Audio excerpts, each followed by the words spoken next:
Hello नमस्कार, मी योगिता स्वागत करते तुमचं माझ्या चॅनलवरती। आजचा दिवस तुम्हाला शुभ जावो, तुमच्या मनातील सर्व इच्छा पूर्ण हो हीच स्वामीचरणी प्रार्थना। तर आज आपण मळ्यात आलेलो आहोत आणि मळ्यातूनच ब्लॉगला जे आहे तर सुरुवात झाली। तर ऊन अजून भरपूर आहे बरं का, तरी 4 वाजले असतील आता।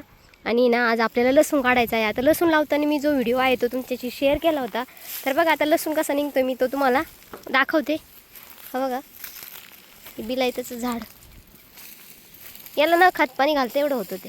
तर चला आता लसूण कसं निघतोय तो मी तुम्हाला दाखवते। भारी निघत बघ लसूण। तर बघा अशा पद्धतीने आपला लसूण जो आहे तो निघत आहे। आणि आपण ना त्याला कॅरेटमध्ये ठेवते। थोडीशी माती येते बरं का, पण जर आत्ता जर नाही काढला ना तर पुन्हा खुडतो तो। आणि हे बघा असे दुबंगले होते तो, मी तुम्हाला सांगितलं होतं। हे पण कांडी पण छान झालेली आहे। आणि आता याला ना आपण असं कॅरेटमध्ये ठेवतोय, कारण मग ज्या तर हा लसूण आहे ना आपल्याला हवाशीर ठेवायचा असतो बरं का। जर आपण हवाशीर ठेवला नाही ना तर तो जो आहे तो पोकळ होतो। तर इथे ना आम्ही ना कॅरेटमध्येच म्हणजे काढून जो आहे तो ठेवला होता।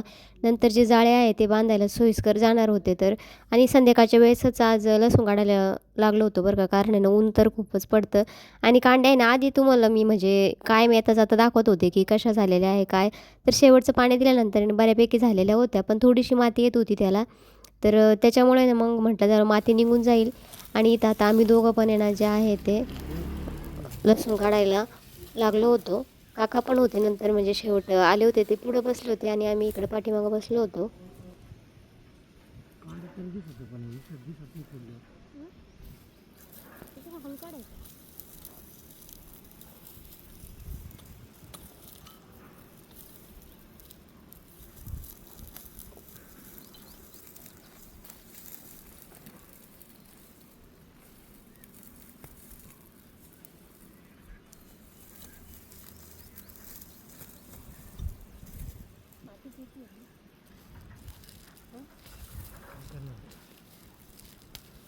आता केवढं खरं वाळलेलं खरं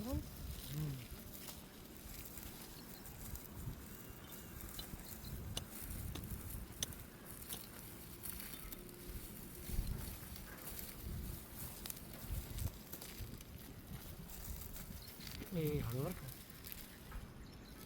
हे बघ, त्याला परत उभं राहिले पाहिजे। हे बघ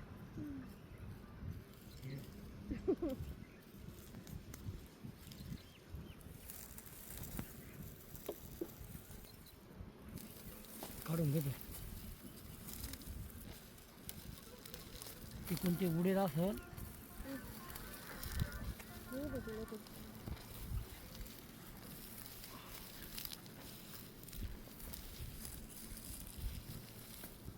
तो काढेल ना, हे असं होतं बैलामुळे होईल तुला तर बघा एवढा असा जो वाफ आहे ना तो आपल्याला लसणाचा काढायचा आहे। तर बघा आता लसूण काढायचा आहे आपला, आता कॅरेटमध्ये भरायचा आहे तो आणि मग त्याचे जाळे बांधायचे। एका कॅरेटमध्ये मावल का?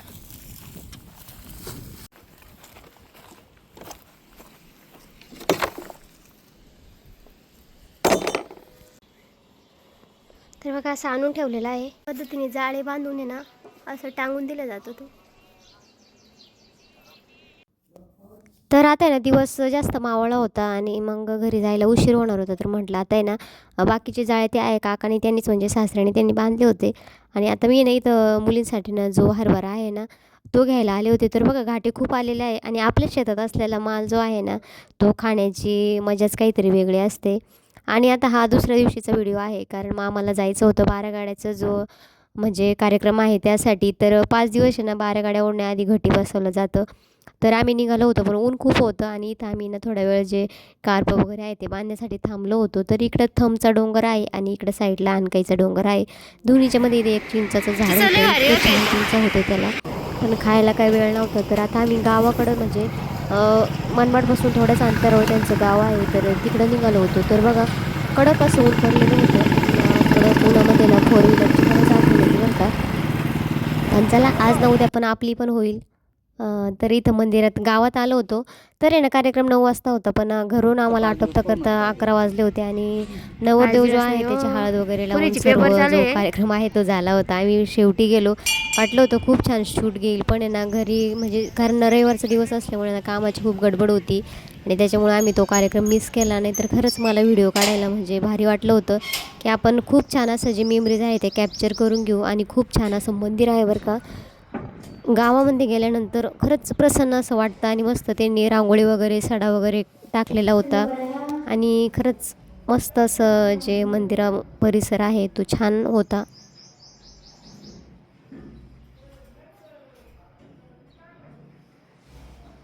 तर बघा इथं आहे ना आता जो म्हणजे माझा पुतण्या आहे ना मावस तो तर इथं आता 12 दिवस आहे ना, नाही सॉरी 5 दिवस घटी बसणार आहे. आणि आपल्या पाडव्याच्या दिवशी जे आहे ते 12 गाड्या होणार आहे. तर बघा इथे ज्या काय म्हणतो याला घट नाही ना, हा घट मांडलेला आहे. इथे ह्या खडवा असतात आणि हे बाकीचे लंगर तोडण्यासाठी हे बघा. तर सर्व साहित्य इथं असं आहे. पूजा बघा किती छान मांडलेली आहे. इथं दिवे वगैरे सर्व खूप छान असं सर्व इथं पूजा मांडलेली आहे. आता संध्याकाळी जो नवरदेव आहे ना घटी बसणार आहे तर मिरवणूक निघणार आहे. तर मी तो तुम्हाला दाखवण्याचा प्रयत्न करेन. व्हिडिओ तुम्ही शेवटपर्यंत बघा. तर बघा खंडेरायाची मूर्ती किती छान आहे. आणि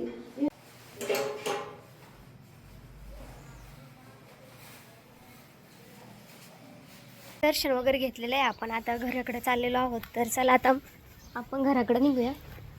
कार भरायला म्हणतात. तर चला आता ते भाऊ पण आलेले आहेत गेटवरती. आम्हाला कोंडून घ्याल सारखं आहे ना. जो आपला माटा आहे ना तो सुद्धा सुतवलेला आहे बघू शकता तुम्ही. तर चला आता आपण घराकडे निघूया. तर आता मंदिरात म्हटलं पुन्हा येणं होणार नाही तर दर्शन वगैरे घेतलं. आणि हे बघा त्यांचं गाव आहे. आणि त्या भाऊंनी ना 4 दिवस जे कार्यक्रम चालणार आहे त्यांचे ते ट्रॉफ्या अशा आणि प्रमाणपत्र बनवलेले आहे. तर नवरदेव जो आहे ना तो म्हणजे जे आपली मधुकरी आहे ते मागण्यासाठी गेलेला होता. आणि इथं बघा आता सर्व जेवणाची तयारी आहे. आणि जेवढे नवरदेवाबरोबर असतात त्यांना सर्वांना स्वयंपाक वगैरे असतात. इथं सर्व त्यांचे भावकीतेच लोक होते. आणि मी काही नाही बरं का, एकदा फक्त पीठ जे आहे ते भिजवून दिलं. मी जास्त काही काम पण केलं नाही कारण मला पुन्हा घरी यायचं होतं. ते बोलले होते की 5 दिवस राहा म्हणून. बाई बरं का त्या मला हसत होत्या का व्हिडिओ काढायसाठी का म्हणून आले. मला त्याला घेऊनच टाकलं मग. आणि या भाचीबाई आहे तर आता मी त्यांच्या पाया पडून येते. तर बघा शेतात राहिल्याचा हा फायदा होतो. त्यांनी छान अशा ज्या गावरान कोंबड्या आहेत त्या आपण पाळलेल्या आहे. मस्त असं चुलीवरतीच बायाची चाळा आहे तिथे स्वयंपाक केला. जेवण वगैरे केले. आणि नवरदेव जे आहे घटी बसले आहे त्यांना फराळ वगैरे दिलं. आणि इथं बघा स्वयंपाक सर्वांचा चालू होता. असे कार्यक्रम मिळून मिसळून केले तरच भारी होतात. तर बघा इथं मी छोटेसे जे आहे ते फोटो काढले होते इथं थोडे. आणि चला तर असा छोटासा व्हिडिओ तुम्हाला कसा वाटला कमेंट करून नक्की सांगा. आणि व्हिडिओ आवडल्यास लाईक शेअर सबस्क्राईब करायला अजिबात विसरू नका. धन्यवाद.